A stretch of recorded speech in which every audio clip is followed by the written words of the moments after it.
नमस्कार और स्वागत है आपका एक और चर्चा में। आज हम बात कर रहे हैं न्याय की। शब्द तो खैर हम रोज ही सुनते हैं, पर इसके मायने काफी गहरे हैं। हाँ, और कई बार उलझे हुए भी। बिल्कुल। तो हमारे पास जो अकादमिक जानकारी है वो न्याय के अलग-अलग सिद्धांतों पर है, जैसे प्रक्रियात्मक, तात्विक। प्रतिकारात्मक और वितरित न्याय भी। हाँ, वही। तो आज कोशिश यही रहेगी कि इन भारी भरकम लगने वाले विचारों को थोड़ा आसान बनाएं। देखें कि ये आपस में कैसे जुड़े हैं, कहाँ अलग हैं। ताकि न्याय को लेकर हमारी समझ थोड़ी और साफ हो सके। हाँ, तो चलिए शुरू करते हैं। जरूर। और ये समझना इसलिए भी जरूरी है, जैसा आपने कहा, क्योंकि न्याय सिर्फ अदालतों की बात नहीं है। सही। ये हमारी जिंदगी के हर पहलू से जुड़ा है। मौके मिलना, संसाधन बंटना, यहाँ तक कि गलती पर सजा मिलना। ये सिद्धांत हमें दिखाते हैं कि समाज में फेयरनेस या निष्पक्षता के मायने कितने अलग अलग हो सकते हैं। बिल्कुल।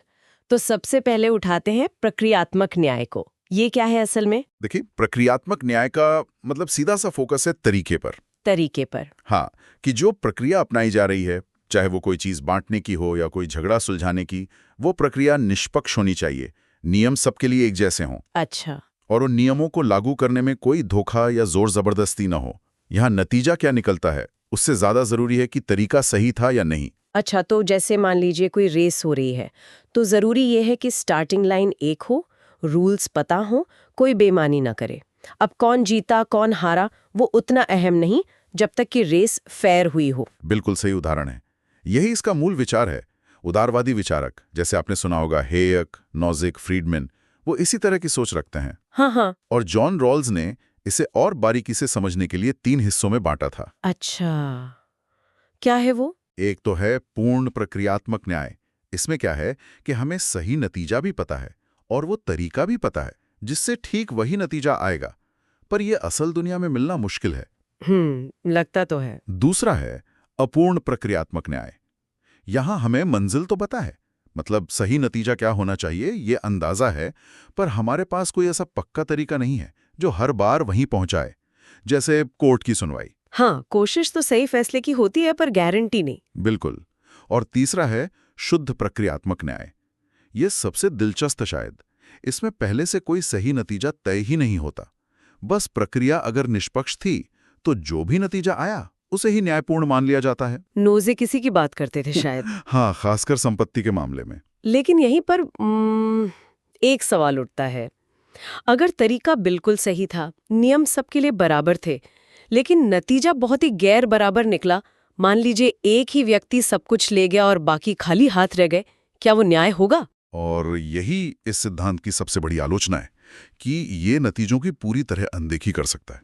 प्रक्रिया फेयर हो सकती है, लेकिन नतीजा घोर अन्यायपूर्ण लग सकता है। तो क्या सिर्फ तरीका काफी है? सही बात है।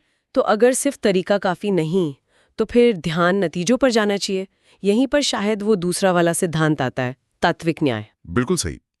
तात्विक न्याय प्रक्रिया से हटकर इस बात पर जोर देता है कि जो चीजें बट रही हैं, संसाधन, लाभ, अवसर, उनका अंतिम बंटवारा या परिणाम न्यायपूर्ण होना चाहिए। अच्छा, मतलब एंड रिजल्ट फेयर दिखना चाहिए। हाँ, तरीका कुछ भी हो, अंत में जो मिला वो सही लगे। ये सोच अक्सर सामाजिक न्याय और बराबरी लाने वाले विचारों से जुड़ी होती है। डेविड मिलर ने इसके लिए 3 अलग-अलग पैमाने या मानदंड बताए हैं, जिनसे हम ये जांच सकते हैं कि नतीजा न्यायपूर्ण है या नहीं।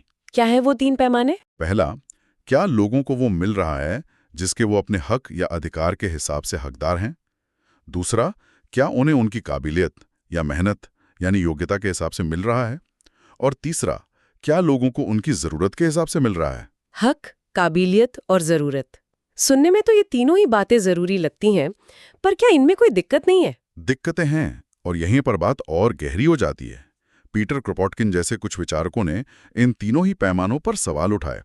उनका मानना था कि ये तीनों अकेले या मिलकर भी न्याय की पूरी तस्वीर नहीं बनाते। अच्छा, कैसे?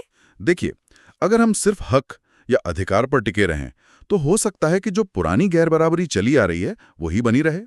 जिसके पास पहले से ज्यादा अधिकार हैं वो और मजबूत हो जाए। ये तो है। फिर अगर हम सिर्फ काबिलियत या मेहनत देखें तो उनका क्या जो उतने काबिल नहीं हैं या जिन्हें मौके ही नहीं मिले अपनी काबिलियत दिखाने के, क्या वो पीछे छूट जाएं? ये भी तो अन्याय हो सकता है। सही बात। क्या सबके लिए संसाधन हैं भी, और कहीं ऐसा ना हो कि लोग मेहनत करना ही छोड़ दें कि जरूरत तो पूरी हो ही जाएगी। हाँ, ये तो प्रैक्टिकल दिक्कतें हैं, मतलब नतीजा देखना भी इतना सीधा नहीं है। अच्छा, इसी बहस में एक और शब्द आता है, प्रतिकारात्मक न्याय। इसका क्या रोल है? ये सजा से जुड़ा है ना? हाँ, बिल्कुल।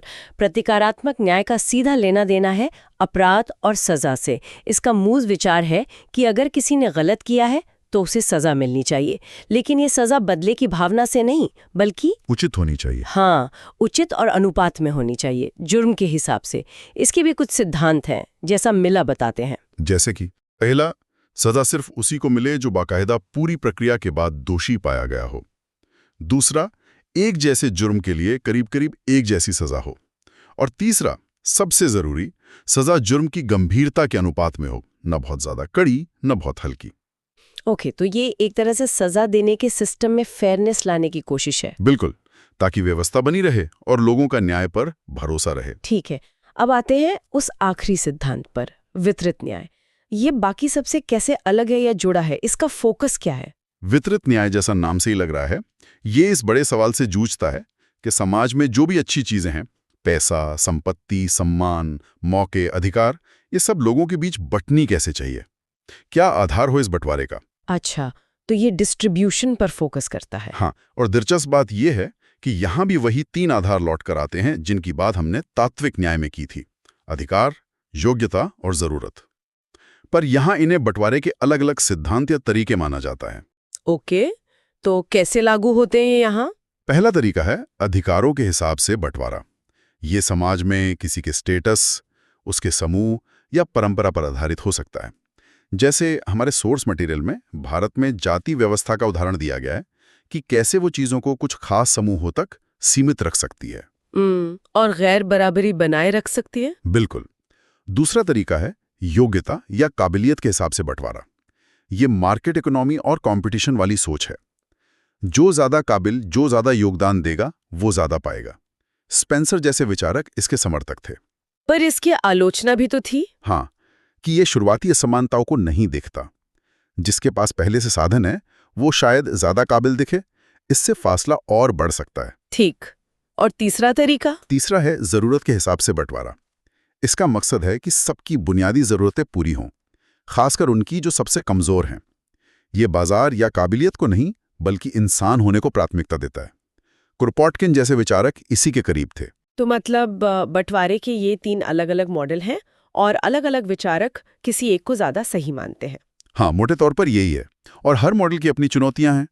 अधिकारों से पुरानी असमानता का डर, योग्यता से पिछड़ जाने वालों का सवाल, और जरूरत आधारित सिस्टम के लिए संसाधन जुटाना और लोगों को मोटिवेटेड रखना, ये सब बड़े सवाल हैं। तो हमने प्रक्रिया देखी, नतीजा देखा, सजा देखी, बंटवारा देखा, पर हर जगह कुछ न कुछ सवाल है, कुछ न कुछ तनाव है।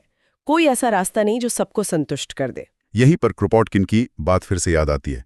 उनका कहना था कि इनमें से कोई भी सिद्धांत हक, काबिलियत या जरूरत अपने आप में पूरा न्याय नहीं दे सकता। तो फिर समाधान क्या है? उन्होंने कुछ सुझाया? उनका इशारा एक अलग नजरिए की तरफ था। वो कहते थे कि शायद हमें इनमें से चुनना नहीं है, बल्कि अपनी सोच बदलनी है। अगर समाज में सचमुच न्याय लाना है तो लोगों को 2 चीजें करनी पड़ेंगी। एक, अपनी निजी जरूरतें कुछ कम करनी पड़ेंगी। अच्छा। और दूसरा, समाज के लिए अपना योगदान बढ़ाना पड़ेगा। ओह, ये तो बिल्कुल अलग बात है। मतलब इंडिविजुअल लेवल पर बदलाव। हाँ, ये एक तरह से व्यक्तिगत जिम्मेदारी और सामुदायिक भलाई के बीच संतुलन बनाने की बात है। जब लोग कम की चाह रखेंगे और समाज को ज्यादा देंगे, तभी शायद संसाधनों का बंटवारा ज्यादा टिकाऊ और न्यायपूर्ण हो पाएगा। जानकारी में इसे कभी-कभी वितरणात्मक न्याय भी कहा गया है, जो शायद इसी मिले-जुले समाधान की ओर इशारा करता है। तो कुल मिलाकर आज हमने न्याय के ये 4 मुख्य पहलू समझे।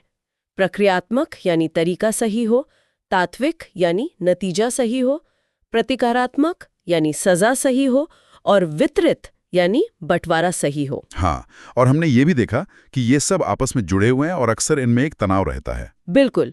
प्रक्रिया और परिणाम के बीच, व्यक्तिगत अधिकारों और सामाजिक जरूरतों के बीच, काबिलियत और जरूरत के बीच कोई एक आसान फॉर्मूला नहीं है। सही कहा। इससे ये साफ है कि न्याय कोई बनी बनाई चीज नहीं है। ये एक जटिल अवधारणा है जिसके कई आयाम हैं। ये सिद्धांत हमें अलग अलग चश्मे देते हैं इसे देखने के। और क्रोपोटकिन की बात हमें याद दिलाती है कि शायद जवाब किसी एक सिद्धांत में नहीं, बल्कि एक ज्यादा संतुलित, ज्यादा जिम्मेदार नजरिए में है, जहां हम अपनी जरूरतों के साथ साथ दूसरों के प्रति अपने योगदान को भी देखें। बिल्कुल।